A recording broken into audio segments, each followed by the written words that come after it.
Now I moved the pigs over to another enclosure, sitting on wood chips. They're eating off the grass that was there. They're spreading the wood chips around. The wood chips are to soak up the nitrogen in the manure, and manure is to help break down the wood chips. So it's a cycle. You know, the two things feed off of each other. So there they are, looking for that last little speck of corn, and they'll be here all day. They're active.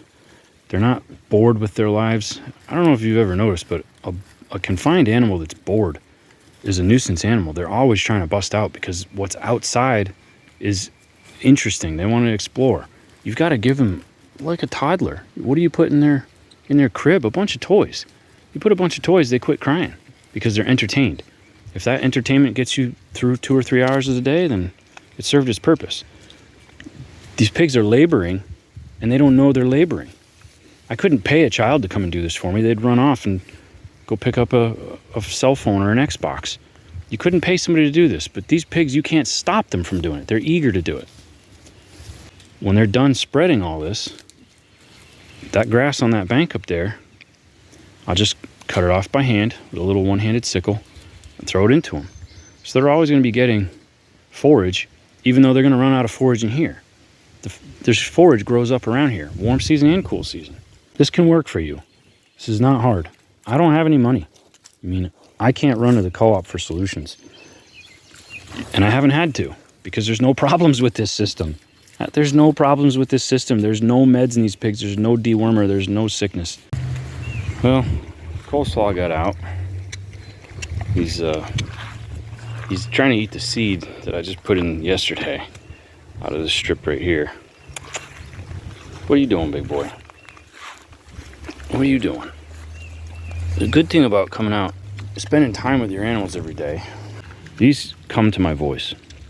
So I was coming back up from where the goats are at, and he was scrambling around in the middle of the yard, and when he saw me, he came running to me. He didn't run away, he ran to me. Why? Because I'm out here picking them the choicest things to eat. And I get to choose select harvest here. These clovers are ripe and they're good feed. The tops of these ragweeds are good, but there's a lot of tall fescue in here, and that's got the endophyte.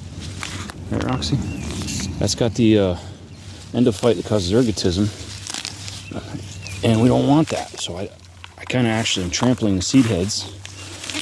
And I'm going to grow it. It's a fantastic winter grazing cover.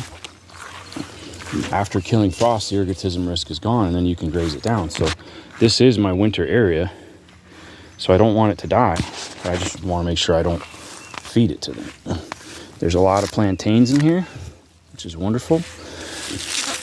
The ragweed pulls up a lot of copper and zinc, which is critical to the immune system. So I want to get that into them.